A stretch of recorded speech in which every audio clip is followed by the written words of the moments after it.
I'm not on Death Row. Corrupt is on Death Row. Okay. Oh, so you guys, so he's on Death Row by himself, and then you are independent. Yeah. And then what about the group? We still together. We got shows together. No, I'm saying the group on Death Row. Because wasn't the album coming out on Death Row? The album came out on Death Row. Okay. And then I got kicked off of Death Row again from Snoop. Damn. Got into it. And then Snoop, that's my cousin. We get into it all the time. He kicked me off. So, I ain't going back this time. Yeah, you're going back. So, because obviously you guys are related. So, what is that conversation like? He did a show and didn't take me. So I figured, like, why you what's going on? He's just like, you ain't signed your catalog over to me.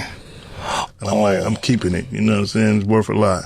Okay. So, that's what it's about, because, like, he owned the label, but I own the publishing. Got it. And that is valuable. And that's more valuable than the ownership. So I'm just like, I could take my bones and go, as long as my house and everything that I got is paid for, and I get the Tupac royalties, I get all my royalties, you know what I'm saying? That's just another part of just Death Row because Tupac and Dr. Dre are separate from Death Row. Yeah.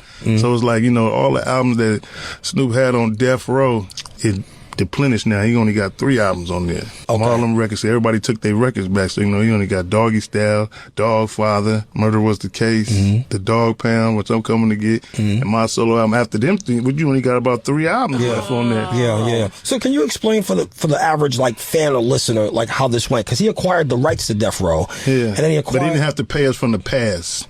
He has to pay us from when he acquired it from 22 on up. Okay, so everything from there. And then along with the catalog coming over, you guys had the option to take your portion of the catalog? No, he still had the portion of the catalog. I just filed for my copyright reversion. Got it. Which means everything revert back to me after 35 years. Some people don't even get to see 35 years. Yeah. And other people like that. So, like that, I'm requiring getting my shit back.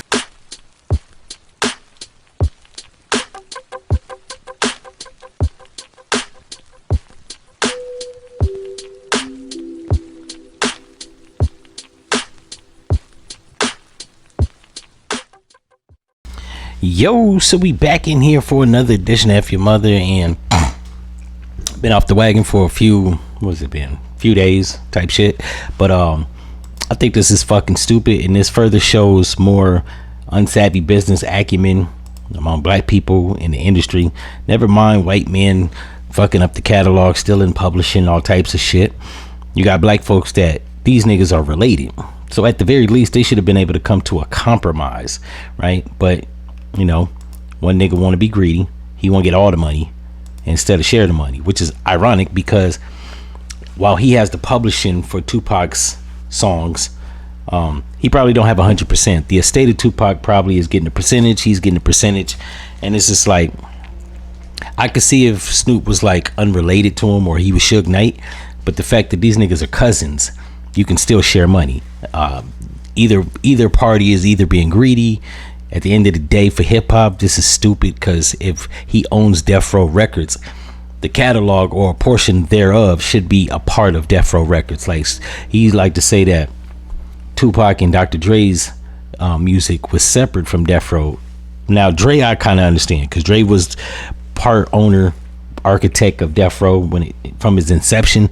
Tupac actually effectively was Death Row, but the reason his publishing and everything that came with it went away or was taken away from Death Row is because Suge was a fucking thief. I'm not going to get into the whole theory about Suge not really liking them and stealing from them.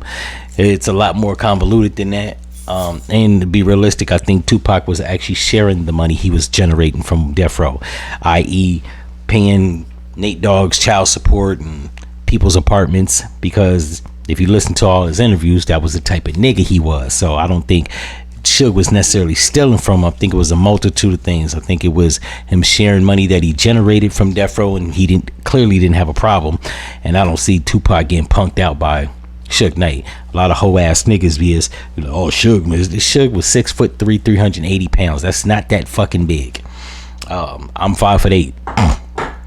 Suge's not that much fucking. I literally have a friend that's 6'3". It's not that fucking big.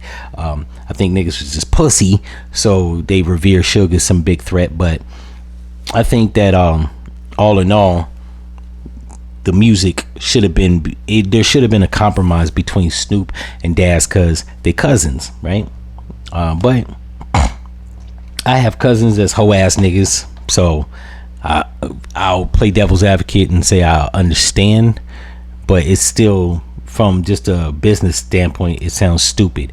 And on top of all that, it's kind of like worthless to even own Deathrow if you're not going to have the music that was on the label.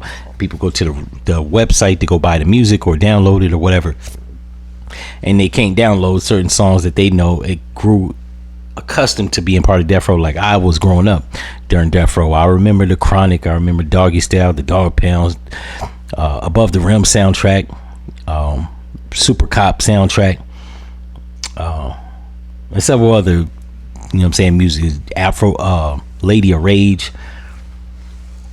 Who else? I think Corrupt's first album was on Deathrow, if I'm not mistaken.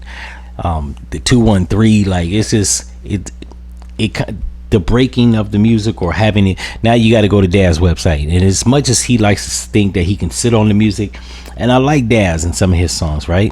He was popping with DPG. That's probably one of my favorite albums to come out of Deathrow. I think in this order, my favorite albums from Deathrow was Doggy Style, Dog Pound, and then All Eyes on Me. Like those right there are classic Deathrow works. So the fact that he thinks that he can just sit on it and all he's doing is generating publishing from spins that's being played on the radio or any other avenue that they're playing the music, or it's being distributed or whatever, but it's still stupid because at the end of the day, like, he can't generate as much money on this publishing that it being a part of Deathrow's catalog could.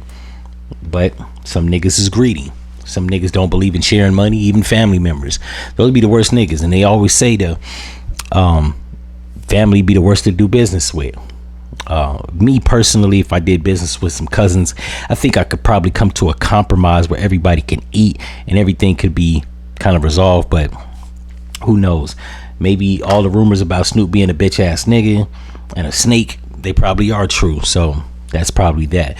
But I grew up in the 90s, so I remember the rift between Daz and Snoop, and for some unseen reason, it just never made sense why these niggas couldn't get along, whether it was being signed to Deathrow, doing collaborations together. It always was something. So clearly these niggas, while they were cousins, wasn't the best cousins.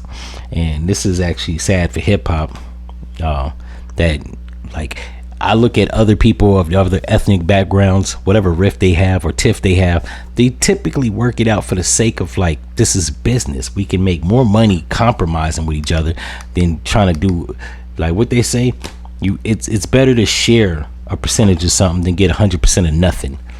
And let's be realistic here. The songs that Daz had actually produced and engineered, they not on the radio like that.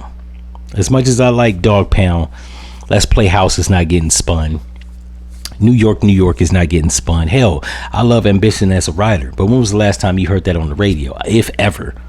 Right? So then there's that. In any event, if y'all like this episode, you know what to do, and I'm out.